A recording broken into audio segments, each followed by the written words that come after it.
like what must happen to you, like let's say you do achieve some sort of enlightenment state, and you feel that oneness with everything, that there's no separation, there's no boundary between you and you and you and you, and it's like everything is part of this like single consciousness.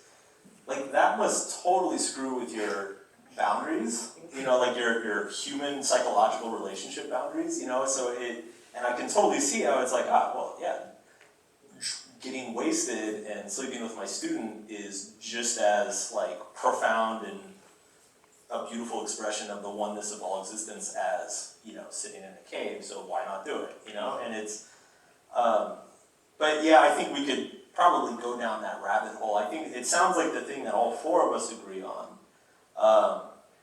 is that mindfulness increases opportunity for ethical behavior, but it doesn't necessarily lead to ethical behavior. And the way I've always thought of it is that I've always thought of meditation as like a gym for your mind.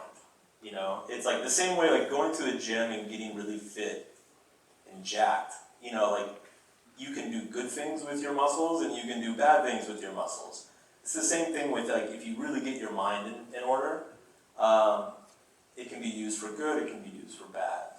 And so I've never thought that ethical behavior necessarily follows mindfulness, but it increases the capacity for it. And to what she was saying, it helps people like, or both of you actually, it helps people like stop in that moment and realize like, hey, I have a choice here.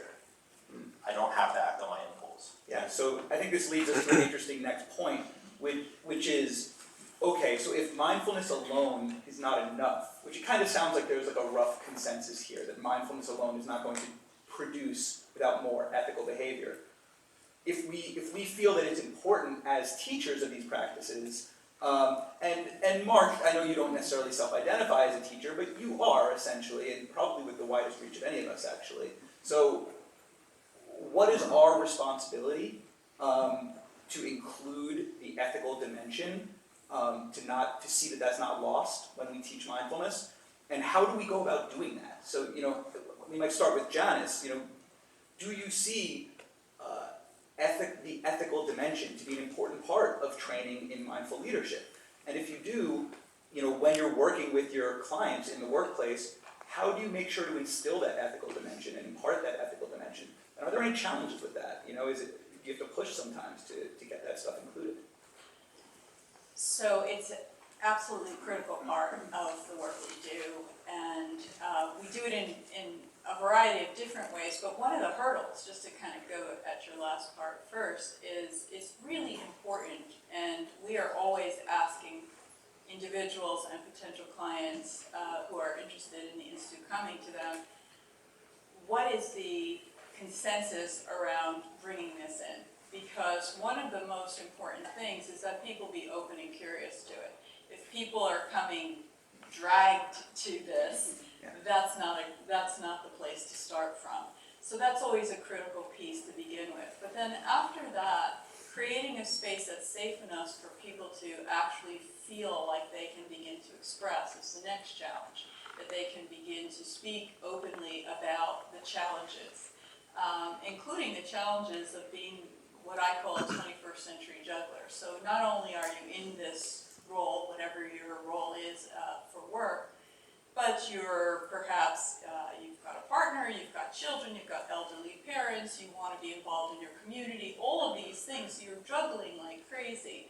Well, how do you do that and not go on autopilot? So we begin by beginning to look at the fact that we can be on autopilot for hours, days, weeks, years, and what is the ramification of being on autopilot? So we like to talk about leadership, mindful leadership training as recognizing that every single person, you're not a leader because you have a title. Every single person, if you look at leadership at its core, it's about influence. So every single one of you, every single day, has an influence.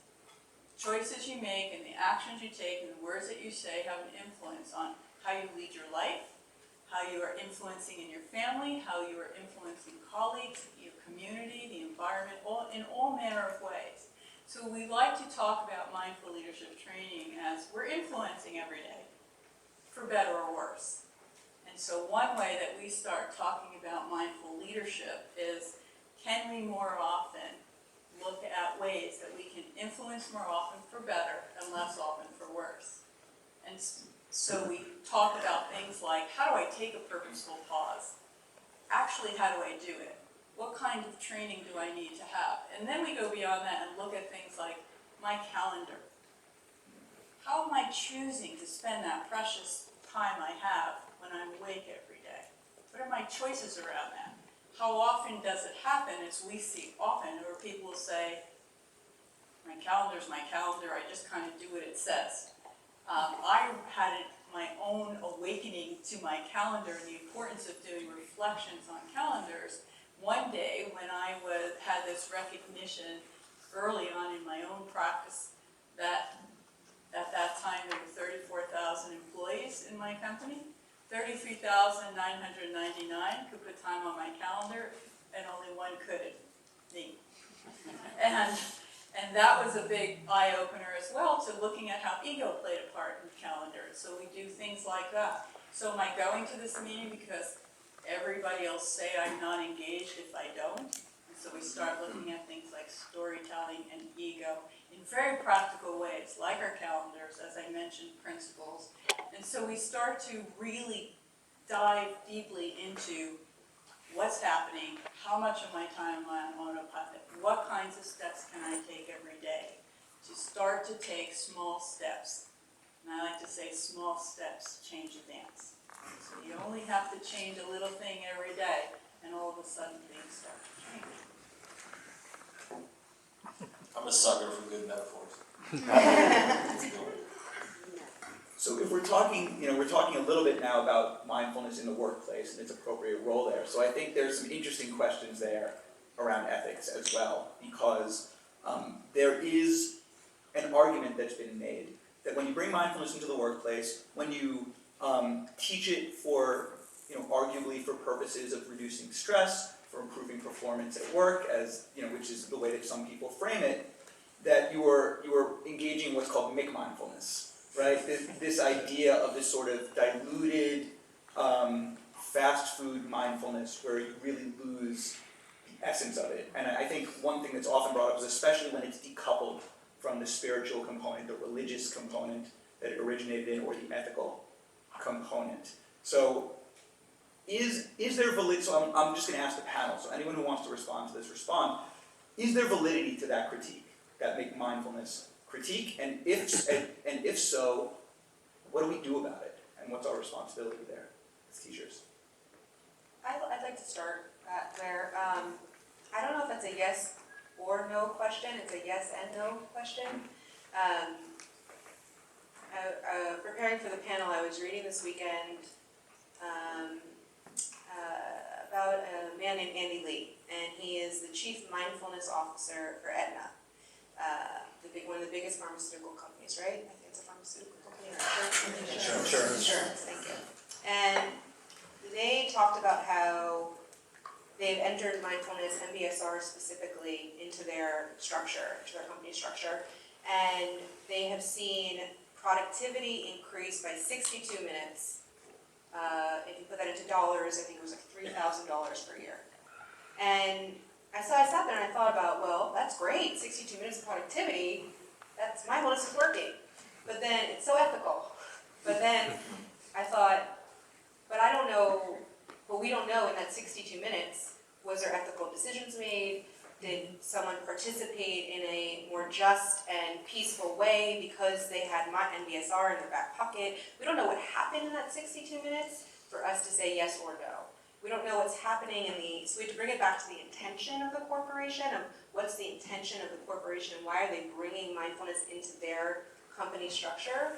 So again, it's a yes and no because we don't know the intention from every single corporation, right? So, well, yes, there's great intention, and then there's no intention. So I think it's a yes and no answer, right? It's a yes and no. We also haven't operationalized what it means to be ethical. What morality is really what we're talking about at all here. We'll be here all I know, I think that's why we have it. I'm also not convinced that religion is the only way to make ethical choices, that there needs to be some theology around for people to begin to make ethical choices, or to be, I think it's much more about recognizing connections, recognizing shared humanity. There's all kinds of ways of staying close to home of what's important to you, answering that question of how do you want to be in the world. And I think too often we ask from a very little age, right? We're always asking, what do you want to be? We never ask, how do you want to be? And so I think when we start to open up that question in reflection, people really come up with amazing answers. I want to share just one other thing. One of the reflections we do is, what are we actually talking about when we talk about leadership excellence? So we do a reflection very early on in the training of what do we mean when we talk about excellence in leadership, right? So we're talking about that influence that we're all leading, because we all have an influence. But what does it mean to have leadership excellence? And when we do this reflection, and I've done this reflection, and my colleagues at the Institute have done this reflection, literally all around the world, and in many, many, many kinds of cultures, all different kinds of organizations, all different levels of people within an organization, and the words are always the same. And they're words like, we want someone who's inspiring, we want trust, we want respect, we want, these are the kinds of words. Also, good communication. So it's not all these kind of fuzzy warm things. We do want leaders who can articulate clearly and who can listen well. Humility, we want leaders who are humble. And these are all from what we understand about excellence from our lived experience. The words are always the same. And so when I do this reflection, of course I don't tell them that. And then I put up a tag cloud that has a compilation of these things from literally around the world. And everyone's shocked that how could that be? Those words are the same words that came out of our group. So we understand at a very deep level what excellence is, and part of that is this idea of being humble, of being someone who is respectful, who understands deeply because they communicate well and they can listen well. So those are common threads that leaders have, and good leaders have, mindful leaders have. And so then it's a question of how do you get to that place as an individual? What is the work that it takes so that we can, now that we have identified what that leadership excellence is, how do we get there? And that's a nice opening salvo to get people to turn in. Well, what are we talking about when we talk about excellence? And it's a great place to put a quote, since you like analogies, I'll give you a quote too. Yes. And one of my very favorite poets, Maya Angelou, people forget what I do, they forget what I say, they never forget how I make them feel. Yeah. I'd like to add to that, because you're 100%. And, you know, I get the blessing of working in emerging adulthood and our future leaders. And every day, if someone walks into my office, I'll say, how do you feel today? How are you feeling? You feel good about that? You feel this? What are you feeling, right? And one of the exercises we do when we're talking about personal excellence, or getting to personal relationship with yourself, or getting to understand what your personal ethics are, because if you don't have an understanding of that, how are you able to contribute to the overall ethics, right? So if you're not in a dialogue with yourself, then how can you be in dialogue with everyone else, right? So if you don't belong to you in your inner world, how can you belong to the external world? And I think at the end of the day, we're all looking for a sense of belonging, right? One exercise we say is, how do you want to feel, right? Like, when you're going into the next chapter of your life, how do you want to feel? How do you create from there? And in our autopilot life, we don't create from a place of feeling, we create from autopilot. And what we've been really talking about with a lot of the students and a lot of the programs that, you know, I've been at NYU for is, are you in narrative, from your core, from your place of center, or are you in an indoctrination of narrative from your parents, from society, from ancestors, from what you've been told that your narrative is? And that's another wonderful thing about mindfulness, is to get you really aware of what is the narrative you're living out. And as simply as writing, if you could take this home with you, is you could sit down and write down every role that you assign, every identity or role or title you associate yourself with, and then then next to it, put who gave you that title? And is it really real for you? Or are you acting out like you're in a play? And again, there's that level of discernment and choice of, do I have to continue this narrative, or do I get to create my own? And I think in order to serve the overall arching community, you have to first be serving your personal set of ethics and create that. And it's really wonderful to watch in emerging adulthood, students and young adults get into relationship with that. Go for it. Yeah, I feel like there's something stirring inside me, and maybe it's just to get some spice in the room, but I'm not ready to abandon the idea that mindfulness could be inherently ethical. I think how mindfulness is taught and how a person practices mindfulness those become the determining variables of whether something could lead to an ethical foundation or not, or a sense of ethics.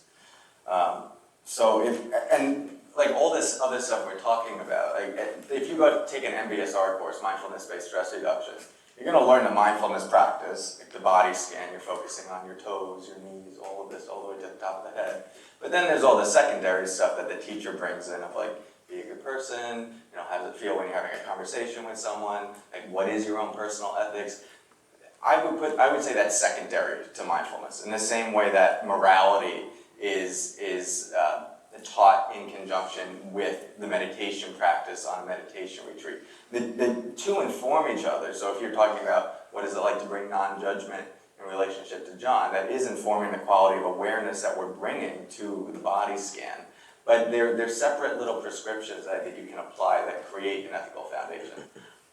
One thing I'm interested in us diving into is if we were to just do nothing but focus on our knees with mindful awareness, and then our thighs, and then our belly, or just the breath, like focus on the breath, the mind wanders, we come back, would that